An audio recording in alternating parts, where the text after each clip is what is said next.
لله وكفى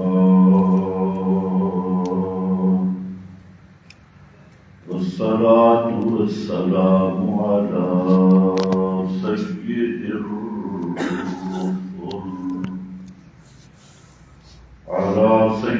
الرسل وخاتم الأنبياء. أما بعد فأعوذ بالله من الشيطان الرجيم. بسم الله الرحمن الرحيم. النبي أولى بالمؤمنين من أنفسهم. سبحان ربك رب العزة عما يصفون وسلام على المرسلين.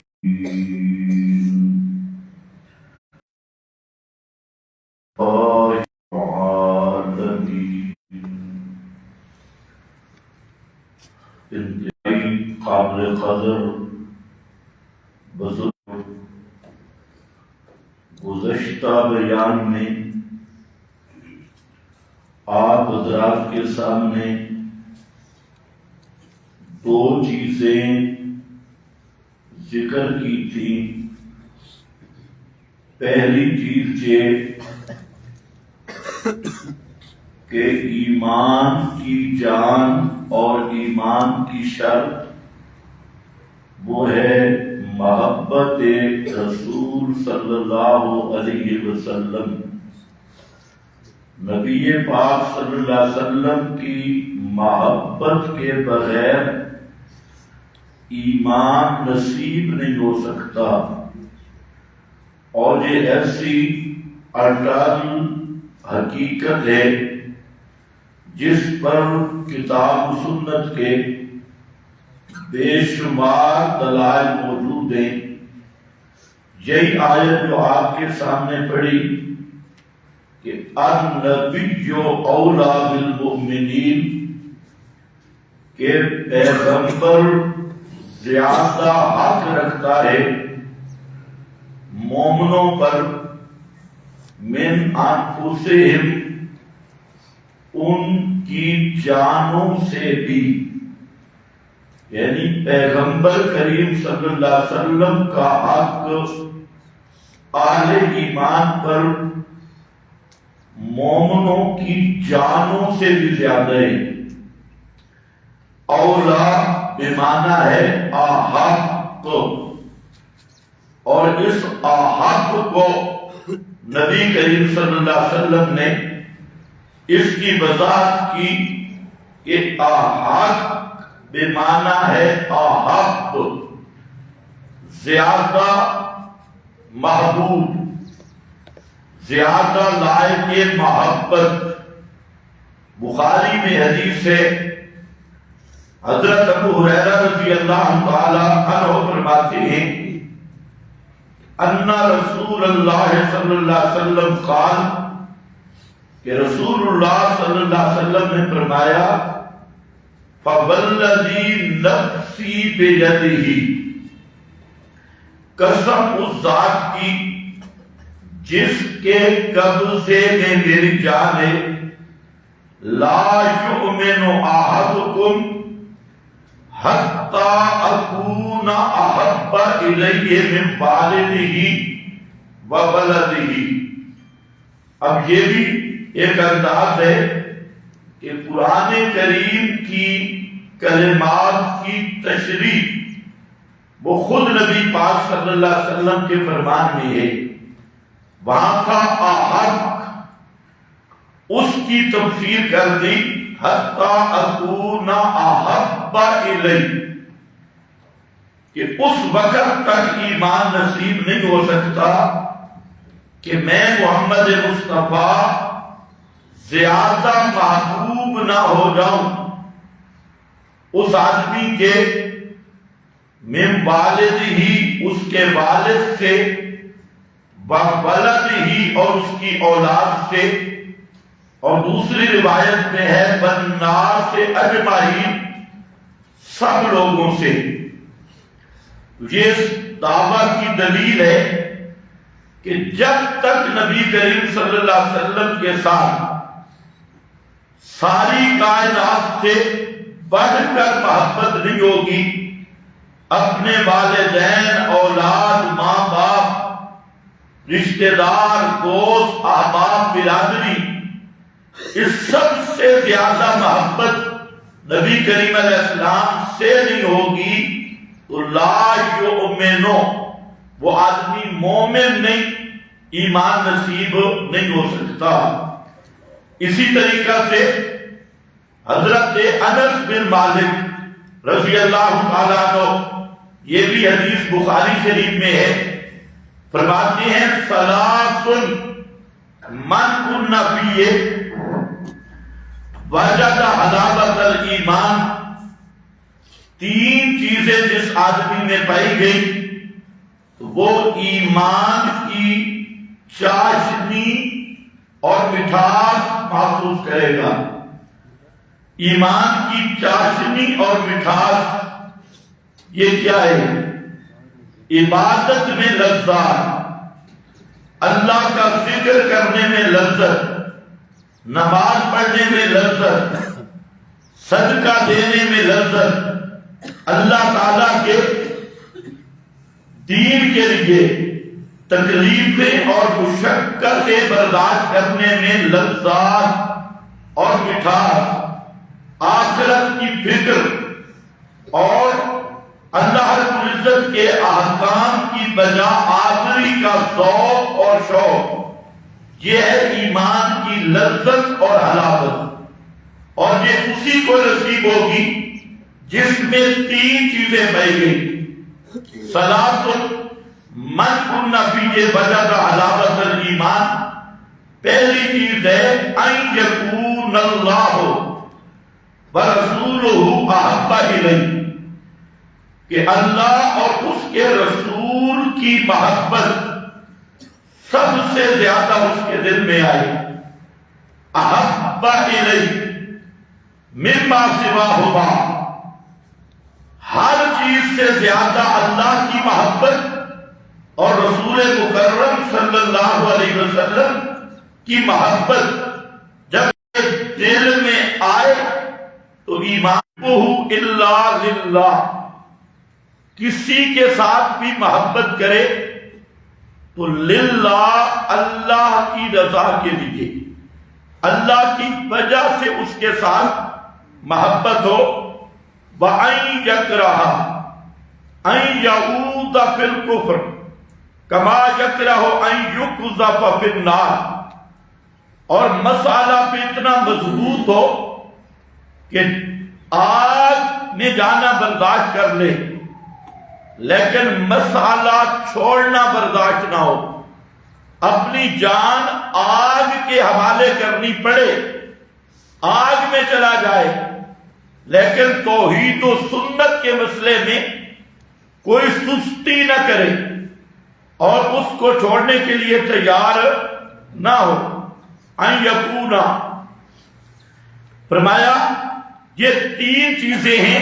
پہلی چیز اللہ اور اس کے رسول کے ساتھ سب سے زیادہ محبت، دوسری چیز کہ کسی سے دوستی یا دشمنی کا معیار، کسی سے تعلق یا قطع تعلق کا معیار، کسی سے محبت یا نفرت کا معیار وہ اللہ اور رسول کی محبت بن جائے۔ اور تیسری چیز کہ مسئلہ توحید پر اتنا پکا ہو کہ آگ میں چلا جانا پڑے چلا جائے، اپنی جان آگ کے حوالے کرنی پڑے کر دے، لیکن مسئلہ کو نہ چھوڑے۔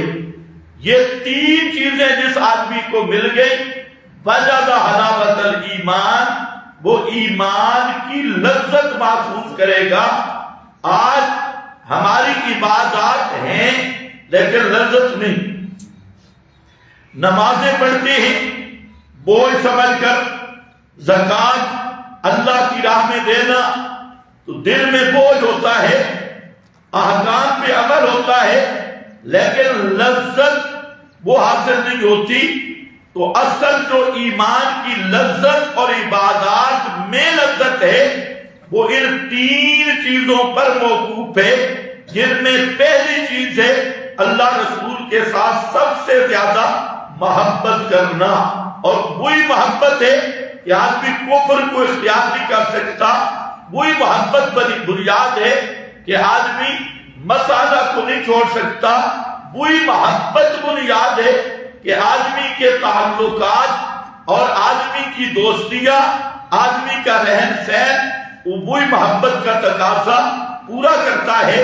تو یہ پہلی شرک ہے، مسئلہ کی بنیاد، کہ اس وقت تک ایمان نصیب نہیں ہوگا جب تک رسول اللہ صلی اللہ علیہ وسلم سے ساری کائنات سے بڑھ کر محبت نصیب نہیں ہوگی اور آپ صلی اللہ علیہ وسلم کے ساتھ تعلق نصیب نہیں ہوگا. اسی طرح ایک حدیث میں ہے جاء رجل الی النبی صلی اللہ علیہ وسلم، ایک آدمی نبی کریم علیہ السلام کی خدمت میں آیا اور اس نے عرض کی متی الساعہ، قیامت کب آئے گی؟ اب یہ اہم سوال ہے کہ قیامت میں آنا ہے اور قیامت کب آئے گی، اور اس کا جواب قرآن مقدس میں 17 مقامات پہ موجود ہے، اور خود نبی کریم علیہ السلام کی متواتر احادیث میں موجود ہے کہ قیامت کب آئے گی. وہ جو مخصوص گھڑی ہے قیامت کی، یہ اللہ تعالیٰ نے اس کا علم کسی فرشتہ کو بھی نہیں دیا. اس کا علم محمد مصطفیٰ صلی اللہ علیہ وسلم کو بھی عطا نہیں کیا کہ قیامت کب آئے گی. یہ ایک ایسا سوال ہے، قرآن خود کہتے ہیں یسألونک عن الساعہ، کہ میرے پیغمبر یہ تجھ سے قیامت کے بارے میں پوچھتے ہیں کہ قیامت کب آئے گی. قل انما علمها عند ربی، فرما دیجیے کہ قیامت کب آئے گی اس کا علم تو صرف میرے رب کے پاس ہے، اللہ کے سوا اس علم کو کوئی بھی نہیں جانتا کہ قیامت کب آئے گی. اور یہ ایک ایسا مسئلہ ہے کہ اگر کوئی شخص یہ دعویٰ کرے کہ مجھے قیامت کی گھڑی کا پتہ ہے، قیامت کب آئے گی اس کب آنے کا مجھے پتہ ہے، تو تمام علماء فرماتے ہیں کہ وہ بندہ مرتد ہو گیا. اور اگر یہ عقیدہ رکھے باقی سارے عقائد اس کے درست ہیں، کوئی عقیدے میں گڑبڑ نہیں، لیکن صرف یہ کہتا ہے کہ قیامت کب آئے گی اس مخصوص گھڑی کا نبی کریم صلی اللہ علیہ وسلم کو علم ہے، تب بھی وہ بندہ کافر ہے اور مرتد ہے. کتاب و سنت کی بے شمار نصوص کا منکر ہے. یہ لوگوں کو سمجھ نہیں آتی. جس چیز کو اللہ نے قطعی طور پہ فرما دیا کہ انما علمها عند ربی، پیغمبر کریم سے اعلان کروایا گیا کہ میرے محبوب آپ اعلان کریں کہ قیامت کب آئے گی. یہ علمها عند ربی، یہ علم صرف میرے رب کے پاس ہے. اور اسی پر حضرت عبداللہ بن عباس، نبی پاک صلی اللہ علیہ وسلم کے صحابی، حضرت قتادہ تابی، مجاہد تابی، عطا تابی، ان کے فرمودات تمام مفسرین نے لکھے کہ لم یتلے علیہا ملکا مکرما ولا نبی مرسلا، قیامت کب آئے گی اللہ نے کسی مقرب فرشتے کو بھی یہ خبر نہیں دی، اور نبی مرسلا کسی نبی مرسل کو بھی اس کی خبر نہیں دی. حتیٰ کہ وہ متواتر حدیث آپ کی زندگی کے آخری ایام میں جبریل جب دیہاتی کی شکل میں آپ کے پاس آیا اور چند سوال کیے. ان میں ایک سوال یہ بھی تھا متی الساعہ، قیامت کب آئے گی؟ تو آپ صلی اللہ علیہ وسلم نے وہاں پر مسئلہ صاف کر دیا. فرمایا مل مسئول عنہا بعالم من السائل، کہ پوچھنے والے جس سے پوچھا ہے اس معاملہ میں سائل اور مسئول برابر ہے. نہ پوچھنے والے کو پتا ہے جس طرح پوچھنے والے کو پتا نہیں، جس سے پوچھا ہے اس کو بھی پتا نہیں. اور پھر قرأ، آپ نے قرآن پاک کی آیت پڑھی، سورہ لقمان کی آخری آیت. فرمایا ان اللہ عندہ علم الساعہ، فرمایا 5 چیزوں کا علم یہ اللہ نے اپنے ساتھ خاص کر دیا ہے. فی خمس لا یعلمہن الا اللہ، یہ ان 5 چیزوں کے اندر سے ہے جن کا علم اللہ نے کسی کو بھی عطا نہیں کیا. اور ان میں 5 میں سے پہلی چیز ہے قیامت کب آئے گی، یہ علم اللہ نے اپنے ساتھ خاص کیا ہے. اسی پر تمام شارحین، ابن حجر، علامہ عینی، قسطلانی، ابن بطال اور جتنے شارحین بخاری، شارحین مشکات، شارحین مسلم، سب کے سب محدثین نے یہاں پر ایک جملہ لکھا کہ اللہ کے محبوب صلی اللہ علیہ وسلم نے اتنا جملہ، لمبا جملہ کیوں فرمایا مل مسئول عنہا بعالم من السائل؟ حالانکہ کہنا چاہیے تھا لا ادری، میں نہیں جانتا. آپ نے فرمایا کہ پوچھنے والا بھی نہیں جانتا، بتان جس سے پوچھا ہے وہ بھی نہیں جانتا، سائل مسئول دونوں نہیں جانتے. اتنا لمبا جملہ. تو سب شارحین محدثین کہتے ہیں کہ آپ صلی اللہ علیہ وسلم کے اس کلام میں یہ نکتہ تھا کہ قیامت کا علم کب آئے گی.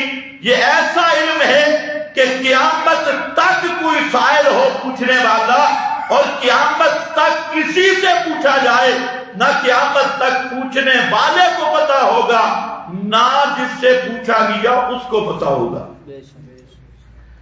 یہ تعمیماً نفی کرنا مقصود ہے، کسی کو پتا نہیں.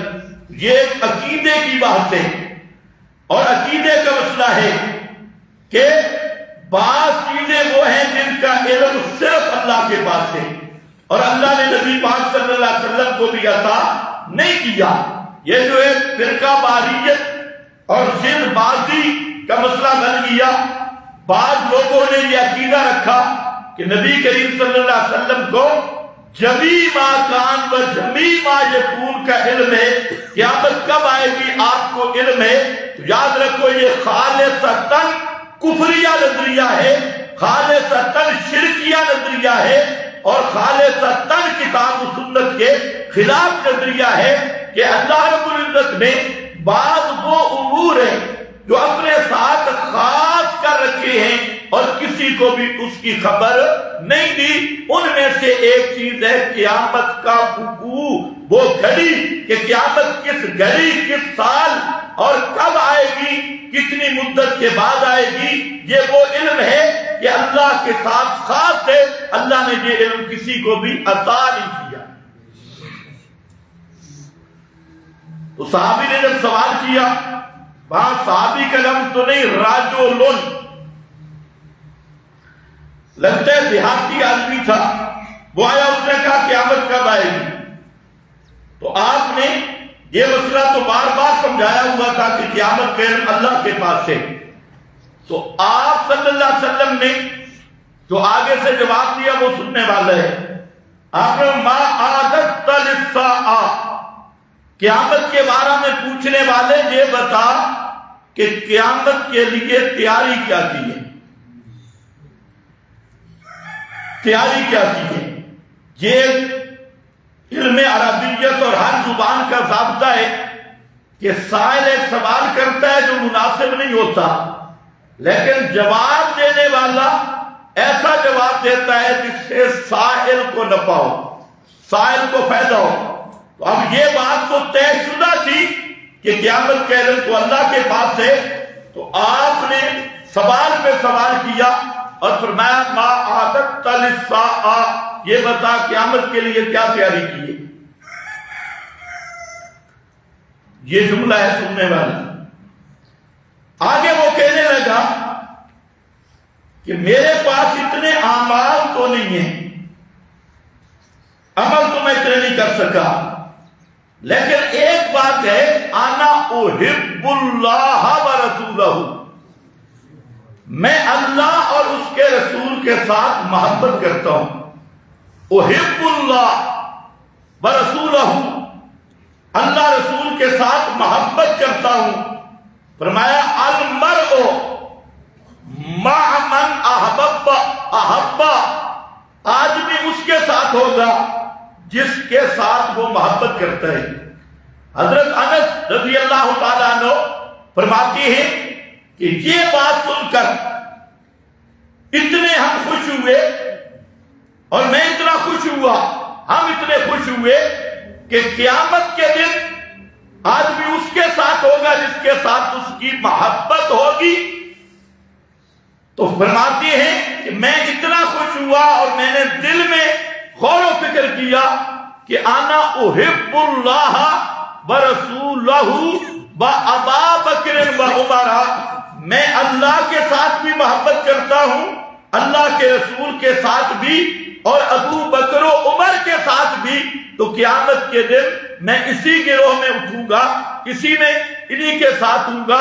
تو فرمایا اس حدیث سے ہم اتنے خوش ہوئے، زندگی میں ہم کسی چیز سے اتنے خوش نہیں ہوئے تھے۔ لیکن محبت ہو، محبت وہ دوسرے نقطے میں عرض کروں گا، پچھلے جمعے میں کافی اس پہ بات ہوئی کہ محبت کا معیار کیا ہے۔ اسی طرح ایک حدیث میں ہے، ایک صحابی آپ کے پاس انتہائی غمگین ہو کے آیا، مغموم ہو کے آیا، تو آپ نے وجہ پوچھی، وہ کہتے ہیں یا رسول اللہ ایک بات ہے جو مجھے غم میں ڈال رہی ہے، پریشانی کی وجہ ہے۔ تو اب ذرا جملہ سننا، آپ نے پوچھا وہ کیا بات ہے، کیوں پریشان ہے؟ تو صحابی کہتا ہے کہ دنیا میں جب ہم غمگین ہوتے ہیں تو ہم دوڑ کے آپ کی مجلس میں آتے ہیں اور آپ کو دیکھنے سے ہمارے غم ختم ہو جاتی ہیں، ہماری پریشانیاں خوشیوں سے بدل جاتی ہیں۔ لیکن میں جو جس سوچ میں ہوں، ذکرت موتی و موتک، میں نے یاد کیا اپنی موت کو بھی اور آپ کی موت کو بھی۔ جب موت آئے گی تو ظاہر بات ہے آپ تو اللہ کے نبی ہیں، آپ کا مقام تو سب سے بالا ہے، سب سے اعلیٰ ہے، اور ہم تو کمزور لوگ ہیں۔ تو قیامت کے دن یا مرنے کے بعد، موت کے بعد آپ چلے جائیں گے جنت میں، اور ہمارا درجہ وہ نہیں ہوگا مقام جو آپ کا ہوگا۔ تو اگر آپ کے ساتھ جنت میں مقام نہ ملا تو جنت کی نعمتوں کی لذت بھی نہیں ملے گی، مزہ نہیں آئے گا۔ تو ہم یہ چاہتے ہیں، اسی بات کو سوچ رہے ہیں کہ آپ جنت میں اعلیٰ مقام پہ ہوں گے اور ہمارا درجہ کم ہوگا، تو آپ سے ملاقات نہیں ہو سکے گی، آپ کی زیارت نہیں ہو سکے گی۔ تو اس چیز کی میں فکر کر رہا ہوں۔ اب ذرا آپ بھی غور کر لیں، صحابہ کو کس چیز کی فکر تھی اور ہمیں کس چیز کی فکر ہے؟ صحابہ کو کس چیز کی فکر تھی اور کس حد اور کس درجے کی نبی کریم علیہ السلام کے ساتھ محبت ہے کہ کہتے ہیں جنت میں بھی اگر پیارے پیغمبر کا دیدار نصیب نہ ہو، آپ کو دیکھ نہ سکوں، تو جنت میں بھی سکون نہیں ملے گا اور جنت کی نعمتوں کی بھی لذت نہیں مل سکتی۔ یہ ہوتی ہے اصل محبت اور اصل فکر۔ تو اللہ کے محبوب صلی اللہ علیہ وسلم ابھی بولے نہیں تھے کہ اللہ نے پہلے بتلا دیا، من یطع اللہ والرسول، جس آدمی نے اللہ اور اس کے رسول کی بات مانی، اولئک مع الذین انعم اللہ علیہم من النبیین والصدیقین والشہداء والصالحین، ان کو بھی حسب مراتب انبیاء کی رفاقت نصیب ہوگی، صدیقین، شہداء اور صالحین کی رفاقت نصیب ہوگی۔ شرط یہ ہے کہ اللہ کی بات بھی مانے اور رسول اللہ کی بات بھی مانے، اطاعت کرے۔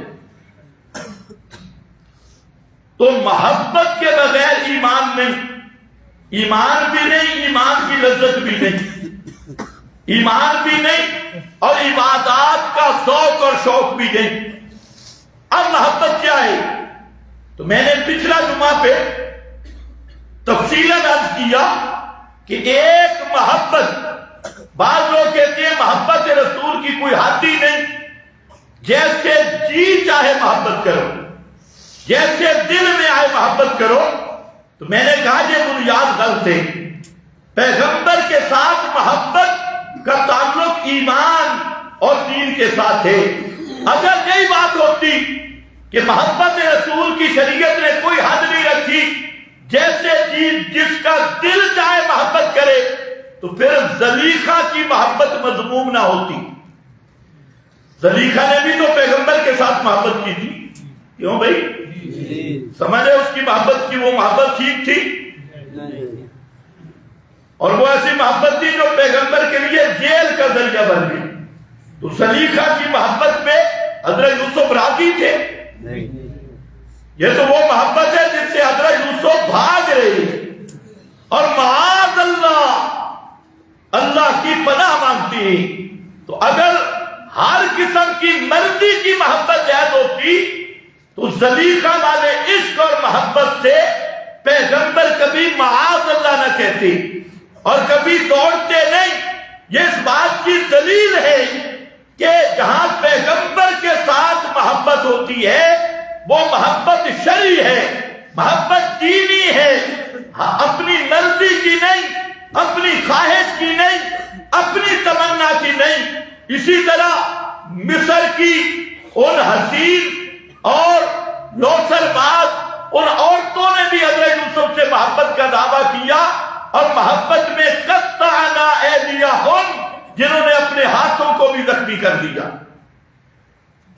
اب کوئی کہے ماشاءاللہ کتنی بڑی محبت تھی، خون بہائے، خون، ان کا خون بھی لگا ہے محبت پہ، لیکن وہ محبت اللہ کے ہاں قابل غضب تھی۔ حضرت یوسف کو بھی وہ محبت قبول نہ ہوئی، اللہ کو بھی وہ محبت قبول نہ ہوئی۔ اس بات میرے دعویٰ کی دلیل ہے کہ محبت رسول خواہش نفس کے مطابق نہیں ہو سکتی، اپنی ہوا اپنے من چاہے کے ساتھ نہیں ہو سکتی۔ آج جتنا جھگڑا ہے یہی ہے، ہم کہتے ہیں پیغمبر کے ساتھ محبت یہ ایک شرعی تقاضا ہے، ایمانی تقاضا ہے، اللہ اور رسول کا حکم ہے، اس لیے اللہ اور رسول کے حکم کو شرعی تقاضوں کے ساتھ پورا کیا جائے گا۔ یہ نہیں کہ جیسے میرا دل کرے، یہ نہیں کہ جیسے ملا اور پیر کا دل کرے، یہ نہیں کہ کسی کی اکابر کی سوچ ہو، نہیں، یہ خالص دینی مسئلہ ہے۔ تو اللہ نے محبت رسول کا خود معیار مقرر کیا ہے۔ اللہ کرے آپ کو یہ نقطہ سمجھ آئے۔ آج اکثر لوگ اسی لیے گمراہ، وہ کہتے ہیں یار عشق تے پوچھ کے، محبت تے پوچھ کے، پوچھ کر محبت کی بھی کوئی حد ہوتی ہے، عشق کا بھی کوئی حد ہوتی ہے، اور یہ ہمیں پابند کرتے ہیں اس پیغمبر کے ساتھ محبت کرو، تو اس کے لیے پابندیاں ہیں، اس کے لیے شرائط ہیں۔ تو میں نے کہا میرا بھائی یہ قرآن ہے، اللہ نے نصارہ کا ذکر کیا، عیسائیوں کا، انہوں نے حضرت عیسیٰ سے محبت کی، یہودیوں نے حضرت عزیر سے محبت کی، اور محبت اپنی خواہش والی، نتیجہ کیا نکلا؟ میں عرض کر چکا ہوں کہ قیامت کے دن حضرت عیسیٰ پر کیس کروا دیا، انت قلت للناس اتخذونی و امی الہین من دون اللہ۔ تو ہر محبت قابل قبول نہیں، پیغمبر کے ساتھ محبت کے دو معیار ہیں، ایک اللہ کے رسول نے خود متعین کر دی کیا، اور آپ نے فرمایا من احیا سنتی، ایک حدیث، دوسری میں من احب سنتی، اور لوگوں میرے ساتھ محبت کے معیار کا پہلا رکن ہے میری بات ماننا۔ جس آدمی نے میری سنت کو زندہ کیا، جس آدمی نے میری سنت کو اپنا لیا، فقط احبنی، اس آدمی نے میرے ساتھ محبت کی جس نے میری سنت کو زندہ کیا اور سنت کے ساتھ محبت کی۔ اب وہ سنت کیا ہے یہ بھی ذہن میں رہے۔ ایک ہے جو مولوی آپ کو بتاتے ہیں سنت، ایک ہے جو قرآن نے بتائی سنت۔ قُلْ هَٰذِهِ سَبِيلِي أَدْعُو إِلَى اللَّهِ، میرے محبوب اپنی سنت کا بھی اعلان کر۔ هَٰذِهِ سَبِيلِي، سبیلی کا معنی منہاجی بسنتی، میرا منہاج اور میری سنت کیا ہے؟ ادعو الی اللہ، میں دعوت دیتا ہوں اللہ کی طرف، اللہ کی طرف، یعنی پیغمبر کی دعوت خالص توحید پہ مبنی ہے۔ تو پیغمبر کی محبت کے لیے سب سے پہلے شرک چھوڑنا ہوگا اور اللہ کی خالصتاً توحید کو اپنانا ہوگا، جس توحید کو قرآن نے بیان کیا اور جس کے سارے نشیب و فراز اور پوری توضیحات قرآن نے ذکر کی، اور اللہ نے اس مسئلہ توحید پر 30 پارے قرآن نازل کیا، اور جس کا جو حصہ بھی پڑھو اللہ کی توحید پر مبنی ہے۔ اور توحید کا اصل امتحان جہاں سے شروع ہوتا ہے وہ ہے لہو دعوت الحق،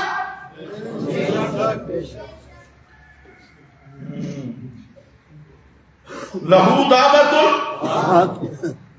میں کہتا ہوں خدا کی قسم جو آدمی اس آیت کو سمجھ کے مان لینا، اس نے پورے قرآن کے مقصود پہ عمل کر لیا۔ لیکن آج کل کئی لوگ یہ بینروں پہ لکھتے ہیں لہو دعوت الحق، جلسوں میں بھی عنوان ہوتے ہیں لہو دعوت الحق، لیکن سمجھتے کچھ بھی نہیں لہو دعوت الحق میں کیا ہے۔ لہو دعوت الحق سور و پکار کے لائق ہونا یہ صرف اللہ کا خاصہ ہے، اللہ کے سوا کوئی سور و پکار کے لائق نہیں۔ ہذہ سبیلی، یہ ہے سنت، یہ ہے پیغمبر کی دعوت کہ کوئی پیغمبر بھی پکارے نہیں سنتا، کوئی ولی بھی پکارے نہیں سنتا، کوئی زندہ کوئی مردہ ما فوق الاسباب پکارے سننے والا نہیں۔ پکارے سننا لہو یہ صرف رب کا خاصہ ہے، اللہ کے سوا کوئی بھی پکارے سننے والا نہیں ہے۔ بے شک۔ اب یہ وہ مقام ہے جس پہ اکثر فیل ہو جاتی ہے، اور یہ ہے اصل محبت رسول کا معیار۔ اس توحید پہ ڈٹ جانا، اس پہ پک جانا، لہو دعوت الحق پہ ڈٹنا، یہ پہلا حصہ ہے اس آیت کا۔ اور اس آیت میں 3 چیزیں ذکر کی۔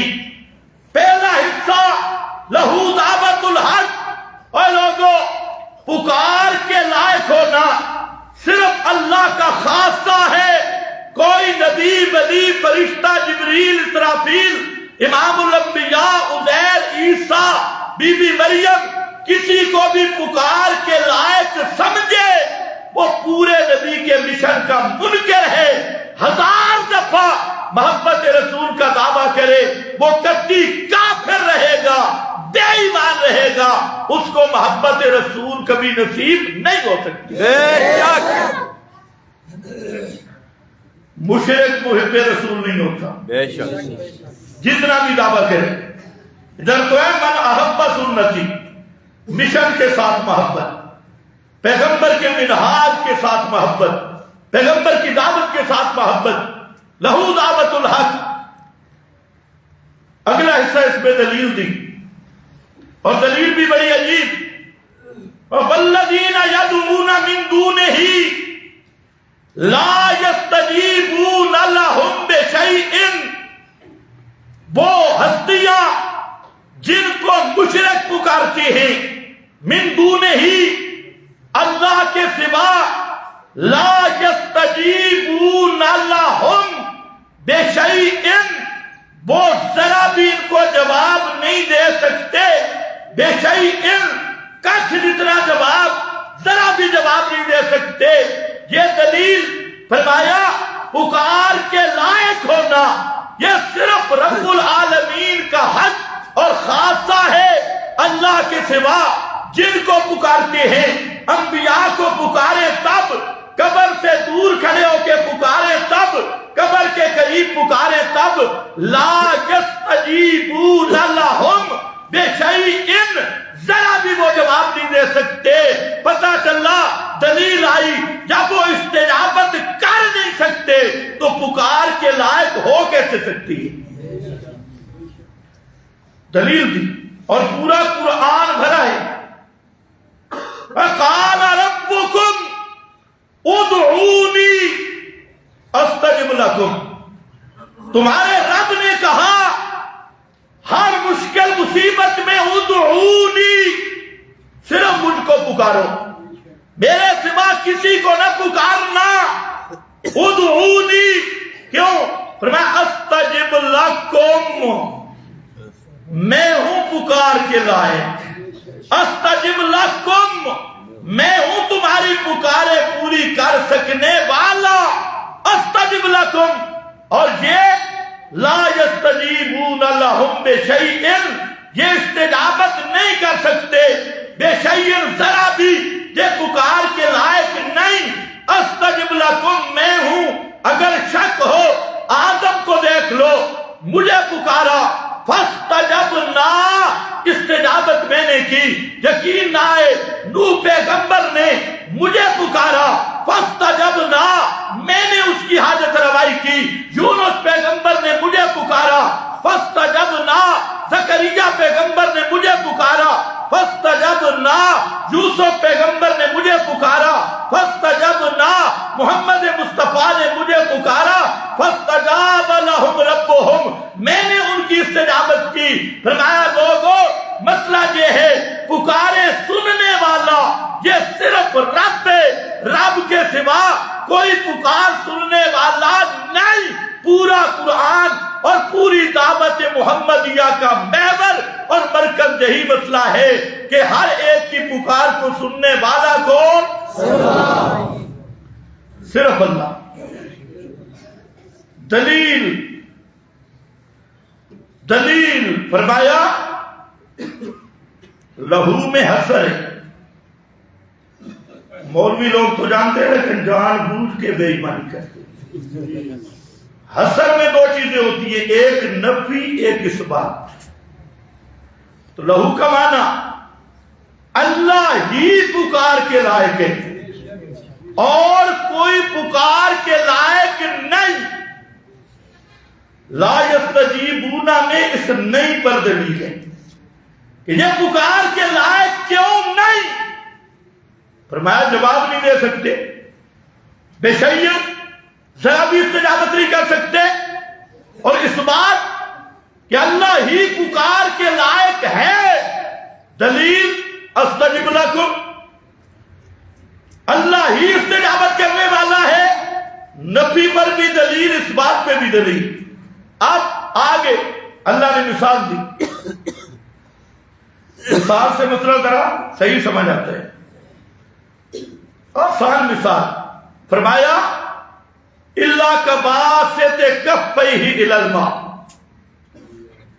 ایک پیاسا آدمی شدت سے پیاسا وہ تالاب یا دریا کے کنارے پہ بیٹھتا ہے اور دریا اور تالاب کے کنارے پہ بیٹھ کے اپنے ہاتھ پانی کی طرف پھیلاتا ہے، ہاتھ پھیلاتا ہے اور کہتے ہیں اے پانی میرے منہ میں آ جا۔ اے پانی میرے منہ میں آ جا. فرمایا قیامت تک اگر اس کو زندگی مل جائے اور یہ تالاب کے کنارے پہ بیٹھا رہے، پانی کو پکارے، اے پانی میرے منہ میں آ جا، میں فلانے بزرگ کا صاحبزادہ ہوں، میں فلانے حضرت صاحب کا بیٹا ہوں، حوالے بھی دے، میرے منہ میں آ جا. اللہ فرماتے وبا ہوا بے بالغہ، قیامت تک بیٹھا رہے تالاب کے کنارے پر اور پانی کو بلاتا رہے، او پانی آ جا، او پانی آ جا. قیامت تک پانی اس کے منہ میں آ سکتا، آ جائے گا پانی. کیوں؟ طریقہ یہ تھا، رسی لیتا، ڈول لیتا، کنویں یا تالاب میں ڈال کے پانی کھینچتا یا اپنے ہاتھوں سے چلو بھرتا. جب برتن سے لیتا یہ اسباب استعمال کرتا، لیکن یہ کنارے پہ بیٹھا ہے اور پانی کو آوازیں دے رہا ہے، اے پانی میں میرے منہ میں آ جا، میں پیاسا ہوں. تو قیامت تک پانی ہے تو تر و تازہ، دریا کا پانی ہے تو تر و تازہ، ہے تو خوشبودار، لیکن اس کے منہ میں آ سکتا اس لیے کہ اسباب نہیں. توجہ ہے؟ کتنی صاف مثال ہے. اسباب نہیں. کباسط کفیہ الی الماء لجبل غفاہ وما ہوا ببالغہ. مولانا حسین علی رحمت اللہ تعالی علیہ اس مثال کی توضیح کرتے ہیں کہ اللہ نے یہ مثال کیوں دی. اللہ فرماتے ہیں جس طرح تالاب پہ بیٹھنے والا پانی کو آوازیں دے رہا ہے، پکار رہا ہے، اور قیامت تک پانی اس کے منہ میں آنے والا نہیں.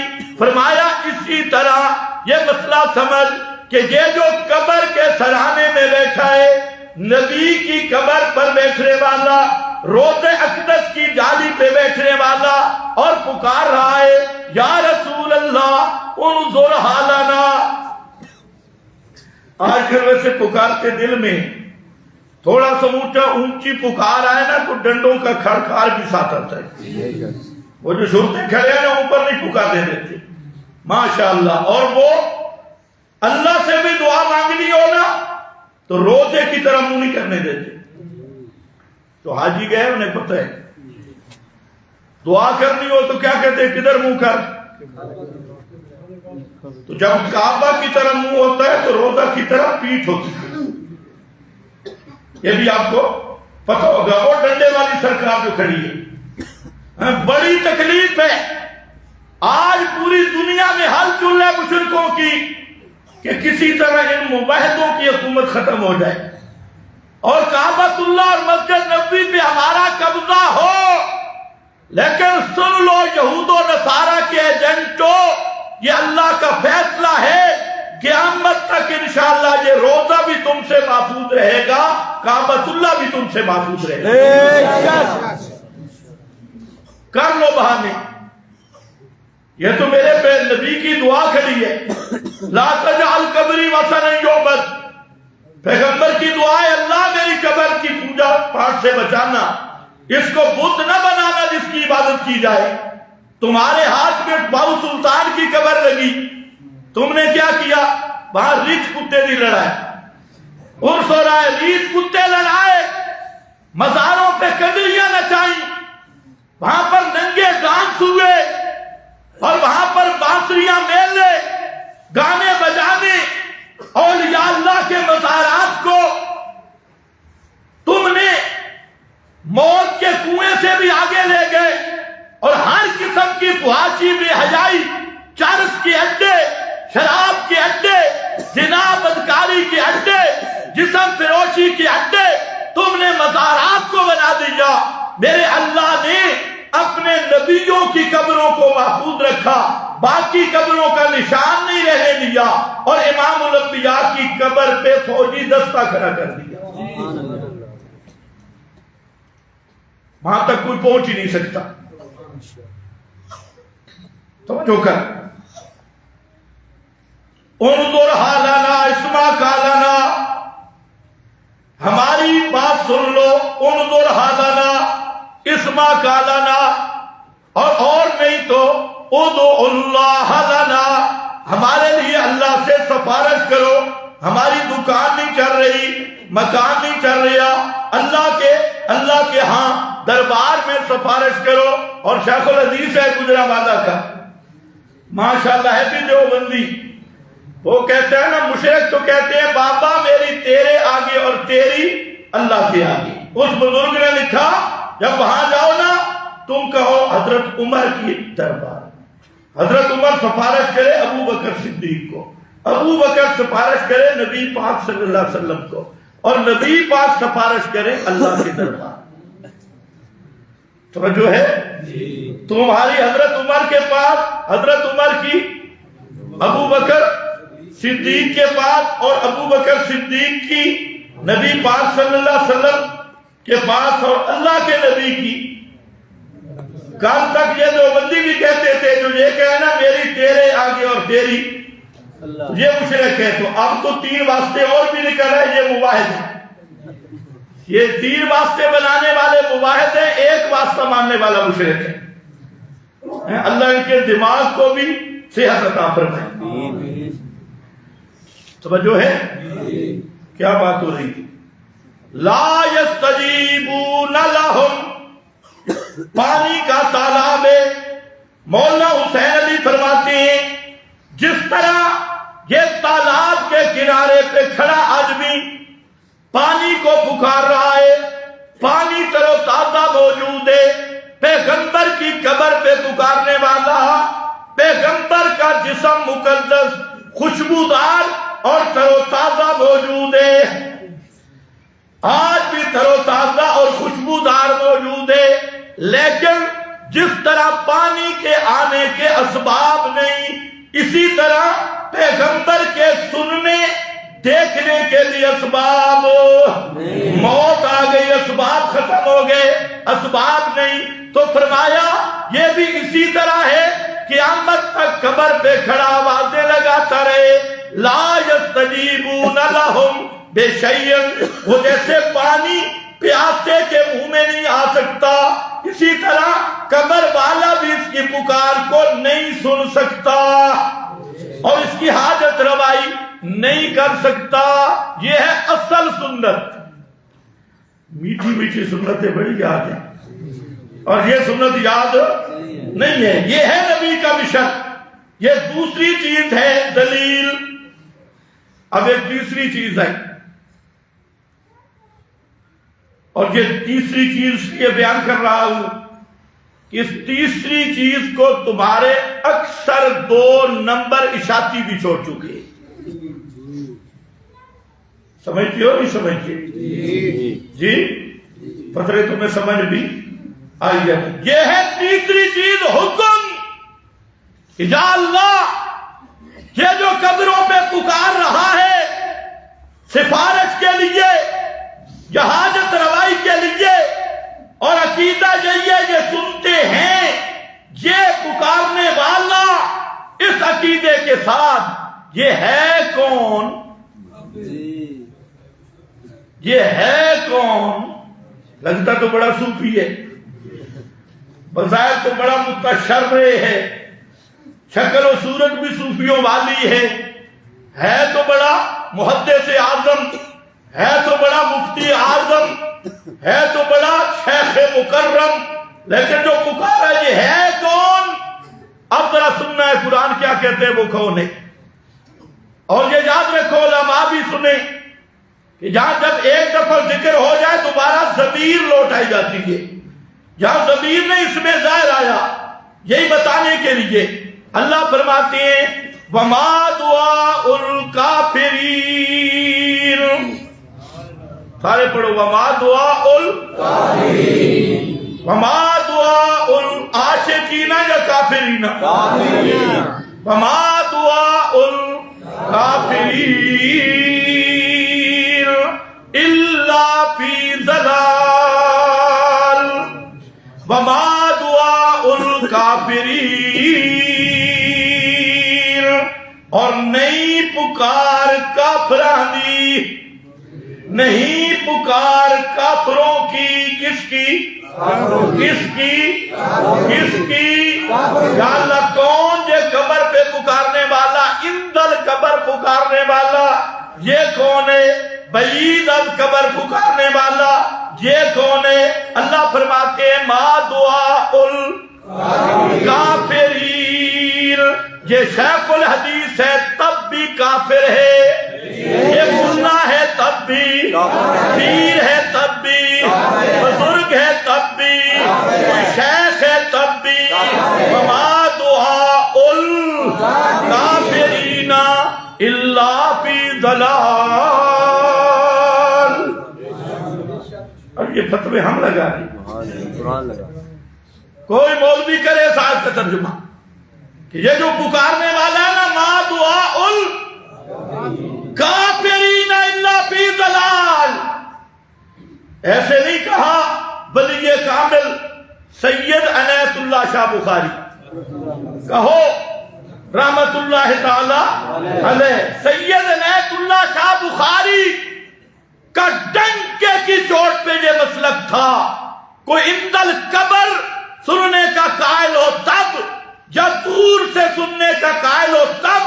حضرت شاہ صاحب فرماتے تھے جو قبر کے پاس سے سننے کا قائل ہو وہ بھی کافر ہے، جو دور سے سننے کا قائل ہو وہ بھی کافر ہے۔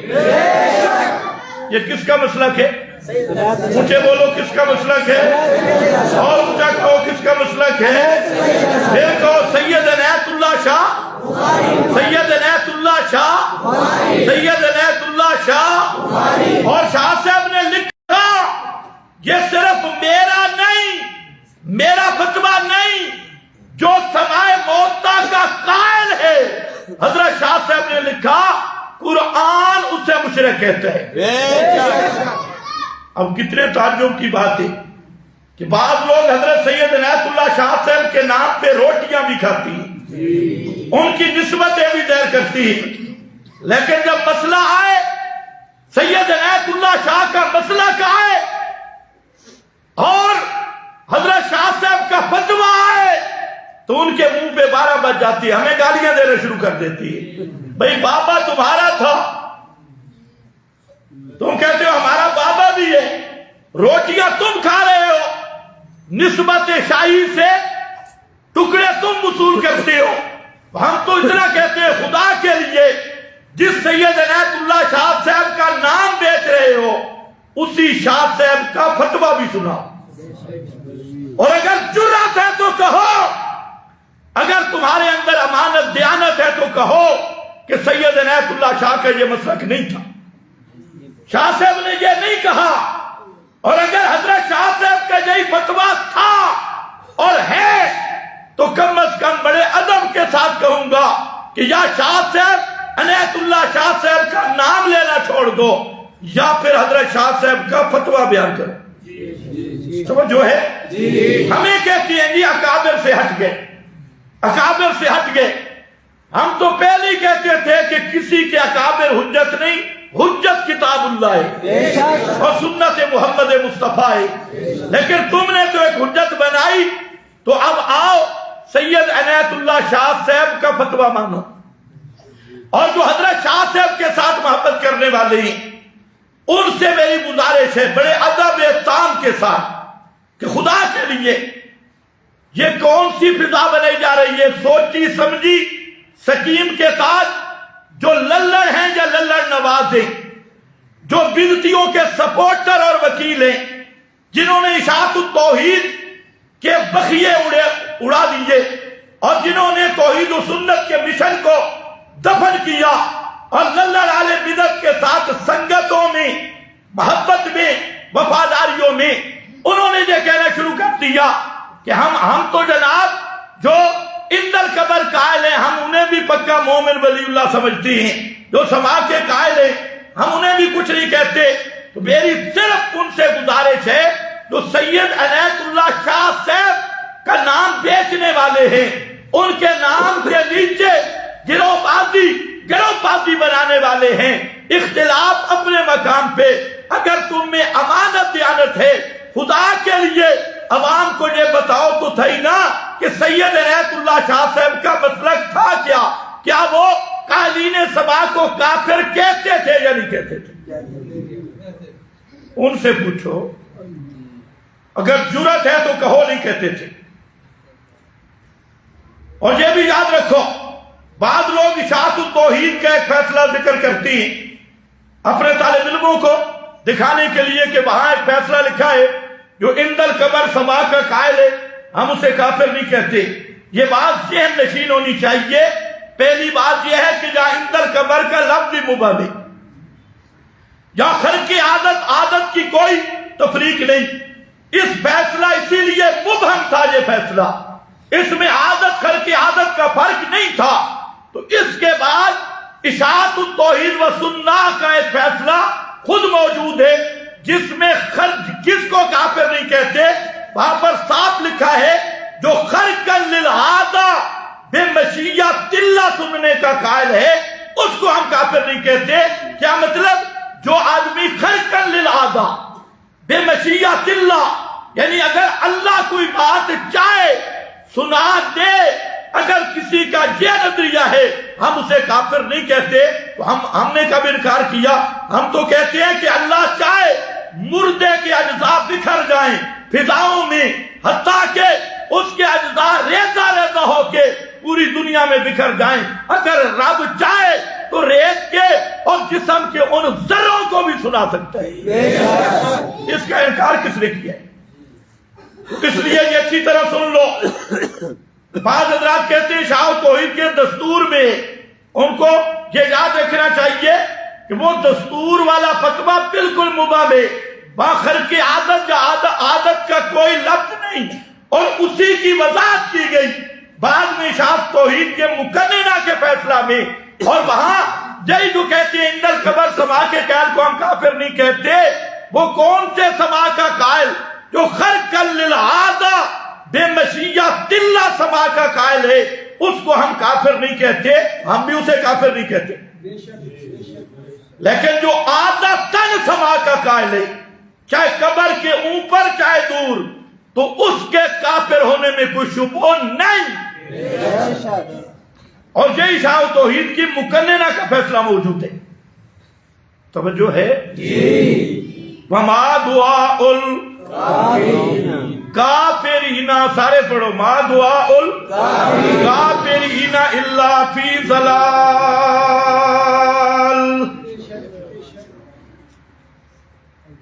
جمعے کا ٹائم آپ بھی ذرا ٹائم پہ تشریف لائیں، بہت لیٹ ہو جاتا ہے۔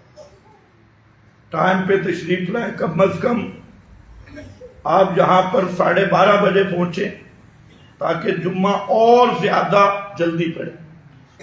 1 گھنٹے کا بیان کافی ہوتا ہے۔ 12:30 12:40 پہ بھی تقریر شروع ہو تو ٹائم پہ جمعہ ہوگا۔ جمعہ بہت لیٹ ہو جاتا ہے، ہمیں بھی اس کا احساس ہے، لیکن آپ لیٹ ہوتی ہے۔ آپ وقت تو تھوڑا ہوتا ہے، دن بھی کم ہے، آپ ٹائم پہ تشریف لائیں اور مسلسل تشریف لائیں۔ کئی ساتھی ہوتے ہیں وہ کہتے ہیں ہم گھروں میں بیٹھ کے سن لیتے ہیں۔ بھئی گھروں میں بیٹھ کے تو تم سنتے ہو، یہاں جمعہ پڑھنا واجب ہے۔